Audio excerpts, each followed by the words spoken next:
साथ संगत जी, ज्ञान ले लिया है फिर भी जीवन में सुधार नहीं है, तो चलिए साथ संगत जी जानते हैं इस विचार के माध्यम से। प्यारी साथ संगत जी, प्यार से कहिएगा धन निरंकार जी। साथ संगत जी, हम अक्सर कहते हैं कि हमने ज्ञान ले लिया है, हमें ज्ञान मिल गया है, लेकिन ज्ञान केवल शब्दों का नाम नहीं है। साथ संगत जी, बाबा जी अक्सर फरमाया करते थे कि कुछ बनो ना बनो पर पहले इंसान बनो। आज हम इसी बात की गहराई में उतरेंगे कि आखिर ज्ञान लेने के बाद हमारे जीवन में वह बदलाव क्यों नहीं आता जिसकी उम्मीद सतगुरु हमसे करते हैं। साथ संगत, विचार कीजिएगा, एक हीरा अगर किसी अनजान व्यक्ति के हाथ लग जाता है तो वह उसे कांच का टुकड़ा समझकर बच्चों को खेलने के लिए दे देता है, लेकिन साथ संगत जी वही हीरा जब जोहरी के हाथ लगता है तो वह उसे तिजोरी में रख देता है। यह मनुष्य जन्म वही हीरा है साथ संगत जी, और सतगुरु वह जोहरी है जिन्होंने इसकी कीमत बताई है। लेकिन विडंबना देखिए साथ संगत, आज इंसान इस हीरे को कंकड़ पत्थरों के भाव लुटा रहा है। अभी थोड़े दिन पहले एक जिज्ञासु महात्मा ने जिक्र किया था कि कैसे दुनिया उन्हें भ्रमित करने की कोशिश कर रही है। उनका मित्र उनसे कहता है कि अरे आज के दौर में तो पैसा ही सब कुछ है, थोड़ी बहुत अनैतिकता पर स्त्री गमन या फिर नशा तो स्टेटस सिंबल है, इससे पाप क्यों मानते हो।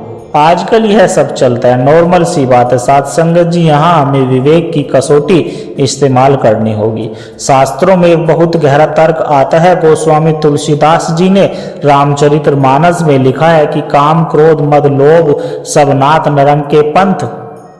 अर्थात साथ संगत जी, काम क्रोध अहंकार और लोभ यह नरक के रास्ते हैं।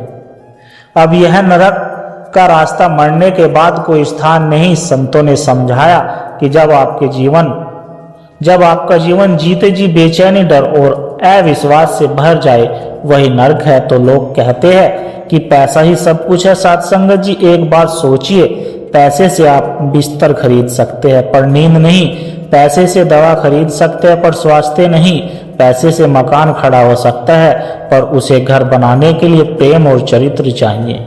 इतिहास गवाह है साथ संगत जी, रावण के पास क्या कमी थी, सोने की लंका थी, यानी कि अपार धन था। ज्ञान इतना कि शिव तांडव स्रोत रच दिया, बल इतना कि काल को भी पाए से बांध रखा था। लेकिन साथ संगत जी, कमी कहाँ रह गई, केवल एक चरित्र की एक स्त्री पर डाली गई गंदी नजर ने उसके सोने की लंका को राख के ढेर में बदल दिया। यदि धन और बहुबल सुख के कारण होते तो दुर्योधन दुनिया का सबसे सुखी इंसान होता, लेकिन अंत क्या हुआ साथ संगत जी, विनाश। इसलिए जब कोई आपको यह कहे कि पाप करने में मजा है तो उसे संतों का प्रमाण दीजिएगा साथ संगत जी की क्षण भर का सुख और जीवन भर का दुख यह सौदा समझदारी का नहीं है। अब बात आती है अहंकार की। साथ संगत जी, एक महात्मा जी ने संतों का प्रमाण देते हुए पूछा कि जैसा खाए अन्न वैसा होए मन, यह क्यों कहा गया है साथ संगत जी। यह केवल कहावत नहीं है, विज्ञान और अध्यात्म दोनों इसे मानते हैं, पर हमारे मिशन में तो खाने पीने की कोई मनाही नहीं है।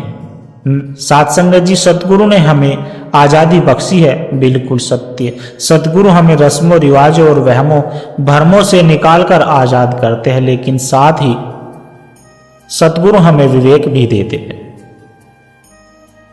अगर संतों ने कहा है जैसा खाए अन्न वैसा होवे मन, तो इसके पीछे एक गहरा विज्ञान और अध्यात्म है जिसे समझना हमारी स्वयं की जिम्मेदारी बनती है। साथ संगत जी, हम अपने घर के बाहरी मंदिर को कितना साफ रखते हैं, वहां जूते लेकर भी नहीं जाते, तो फिर इस शरीर रूपी मंदिर जहां साक्षात निरंकार का वास है वहां हम क्या डाल रहे हैं, इस पर विचार करना बहुत जरूरी है।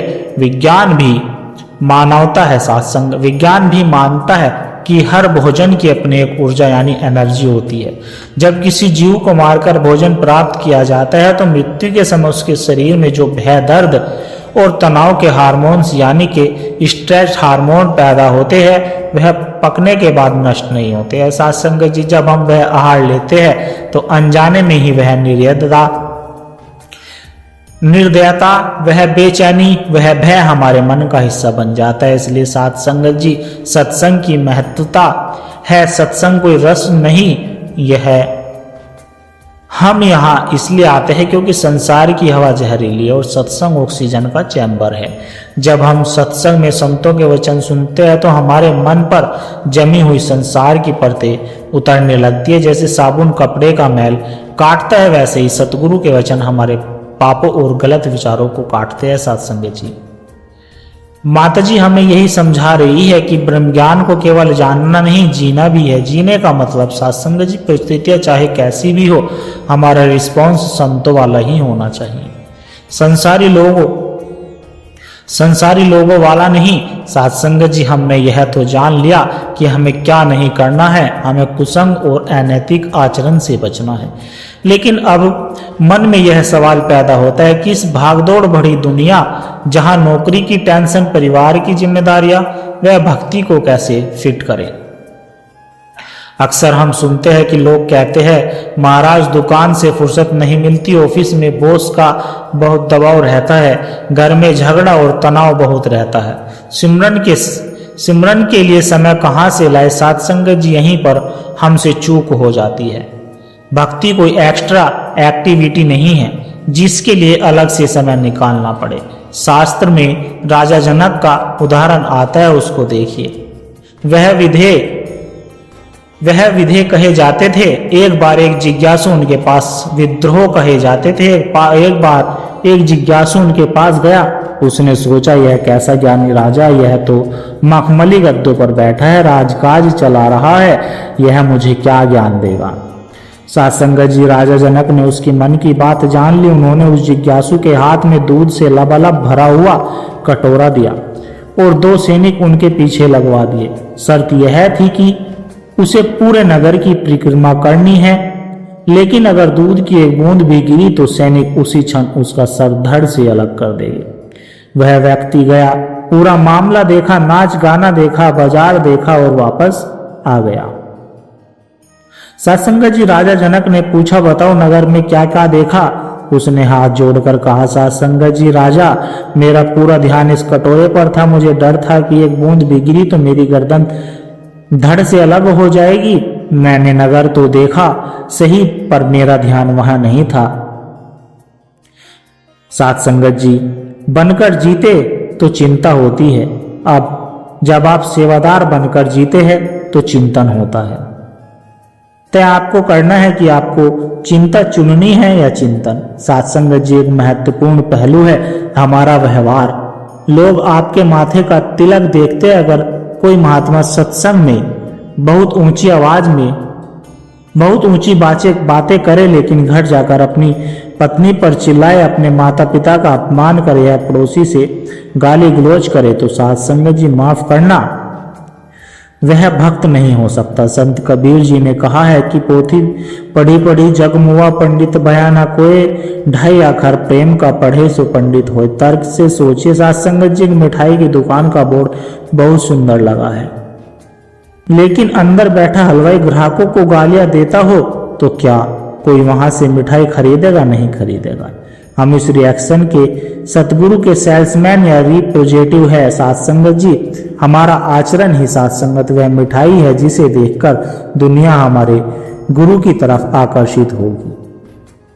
अगर हमारी वाणी कड़वी है तो हम अपने सतगुरु का प्रचार नहीं बल्कि अप्रचार, बुरी पब्लिसिटी कर रहे हैं। इसलिए सत्संग जी सहनशीलता और मिठास को अपना कहना जरूरी बना लीजिएगा। जब सामने वाला आग उगले तो आप पानी बन जाइए। आग से आग नहीं बुझती, पानी ही उसे शांत कर सकता है। सत्संगत आजकल के परिवारों में दरारें आ रही है सत्संगत जी, क्योंकि हमारे पास क्षमा नाम का हथियार नहीं बचा। सत्संगत जी अगर हमारी जीभ दांतों के बीच आकर कट जाए तो क्या हम दांतों को हथौड़े से तोड़ देंगे? नहीं तोड़ेंगे। हम दर्द सहते हैं, दवाई लगाते हैं, क्योंकि दांत भी हमारे हैं। सत्संग जो जीभ भी हमारी ही है। परिवार में भी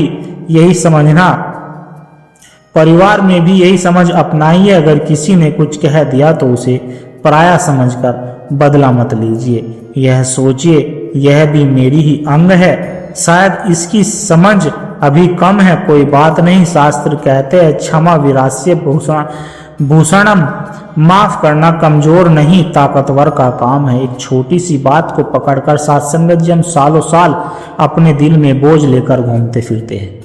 सदगुरु समझाते हैं कि बातों को पकड़ना छोड़ दे, निरंकार के दामन को पकड़ना सीख लो। जो बातों को पकड़ता है साथ संगत वह उलझ जाता है, जो दामन को पकड़ता है वह सुलझ जाता है। जब आप कहेंगे कि महात्मा जी समाज तो अब आप कहेंगे कि महात्मा जी समाज तो सुधर नहीं रहा, हम कब तक बर्दाश्त करें। साथ संगत जी हमें समाज को नहीं सुधारना, हमें खुद को बचाना है। इसे एक सुंदर उदाहरण से समझिए।